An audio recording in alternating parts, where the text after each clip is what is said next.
मोहतरम नाज़रीन आदाब, जी टुडे न्यूज़ में आप सभी का खैर मक़दम है। 2 दिन कबल कश्मीर के कुलगाम इलाके में पेश आए दहशतगर्द हमले ने पूरे मुल्क को हिला कर रख दिया। इस हमले के खिलाफ आज निर्मल ज़िले में आम आदमी पार्टी की क़ियादत में एक एहतजाजी मुज़ाहरा किया गया। इस मौके पर पार्टी के रियासती इंचार्ज डॉक्टर दीदी सुधाकर, शेख हैदर, निज़ामा से सीनियर लीडर सुमेर अहमद, बोधन की जुनैद अहमद खलील और दीगर मुकामी कायदीन मौजूद थे।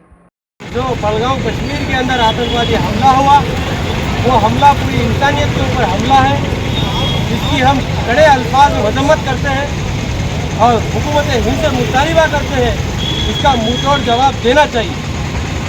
आतंकवाद ख़त्म होने का वादा करने वाली आज बीजेपी हुकूमत इसमें फेल हो चुकी है।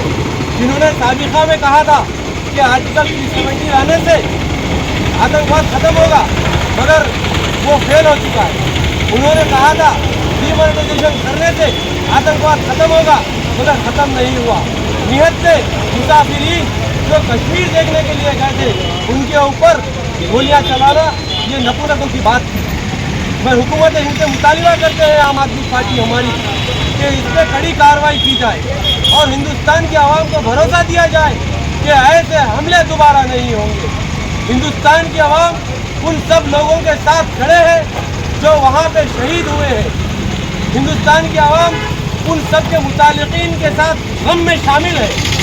हम हुकूमत हिंद से मुतालिबा करते हैं कि शहदा को 50-50 लाख रुपए की एशिया देने का डिमांड करते हैं और फौरी इस पर जवाबी कार्रवाई चाहते हैं, वरना होम मिनिस्टर हिंद अमित शाह इस पर इस्तीफा देने का मुतालिबा करते हैं।